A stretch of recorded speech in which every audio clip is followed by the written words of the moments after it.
ഞാൻ ക്ഷേത്രത്തിലേക്ക് വന്നത് കൈയുടെ പ്ലാസ്റ്റർ എടുത്തോണ്ടൊന്നും അല്ല. പിന്നെ മുത്തശ്ശി ഇവിടുത്തെ പൂജാരിയോടൊന്ന് ചോദിക്കണം, ഇവിടെ ഏതെങ്കിലും കനത്ത പൂജ കഴിച്ചാ ആ രാധികയ്ക്ക് എന്തെങ്കിലും അപകടം വരുത്താൻ പറ്റുമെന്ന്.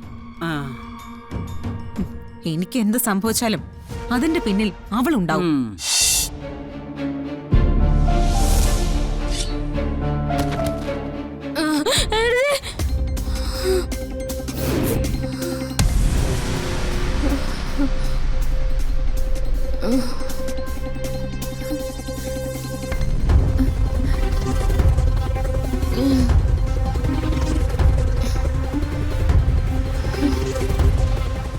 എന്താ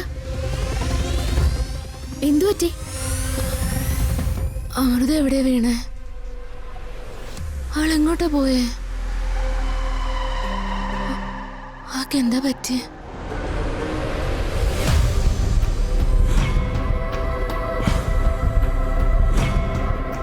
നിങ്ങളൊക്കെ ആരാ?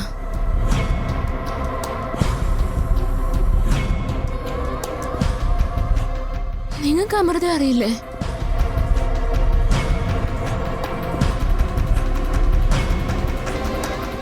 എന്താ സ്നേഹ, എന്തു പറ്റി?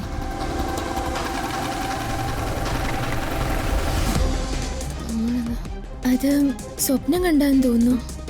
കരഞ്ഞോണ്ട് എഴുന്നേറ്റു. രാത്രിയായ ലൈറ്റ് അണച്ച് കിടന്നോളണം. രാവിലെ പൂജാ സമയത്തിന് മുമ്പ് മാത്രമേ എഴുന്നേക്കാൻ പാടൂ. ആരായാലും. ആശ്രമത്തിലെ നിയമങ്ങൾ എല്ലാവരും നിർബന്ധമായും പാലിച്ചിരിക്കണം. ചെന്ന് കിടക്കെല്ലാവരും.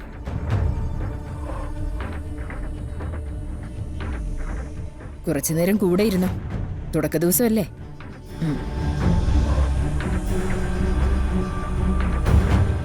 കിടന്നോളൂ. അമൃത വന്നാ വിളിക്കണം കേട്ടോ. അമൃതേ വരൂ കേട്ടോ.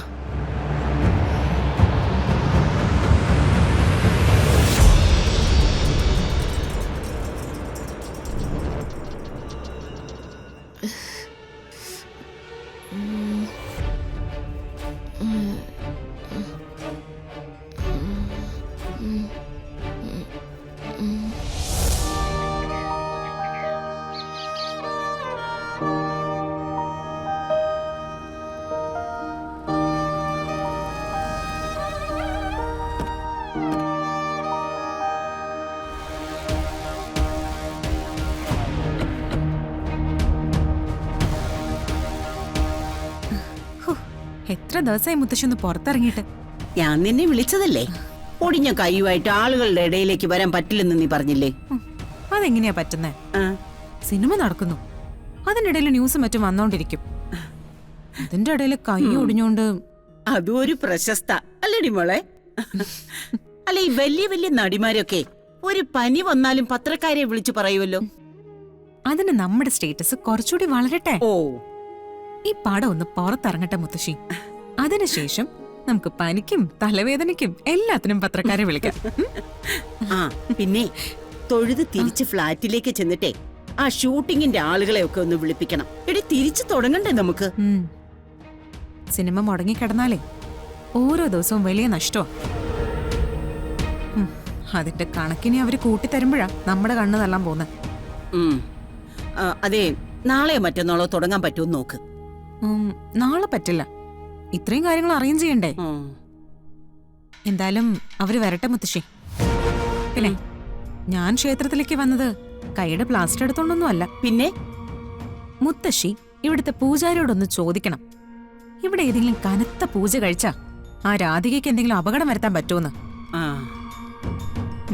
എനിക്ക് എന്ത് സംഭവിച്ചാലും അതിന്റെ പിന്നിൽ അവളുണ്ടാവും. ഇക്കാര്യത്തിലും അതെ.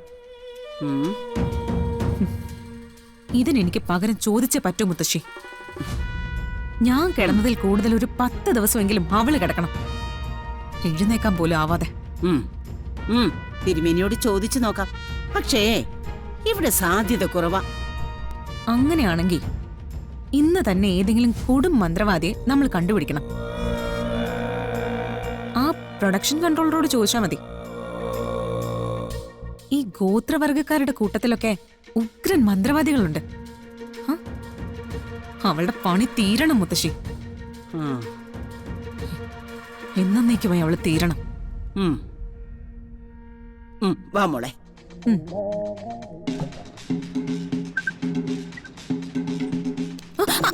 അയ്യോ മോളെ മോളെ മുത്തശ്ശി, എഴുന്നേക്ക്.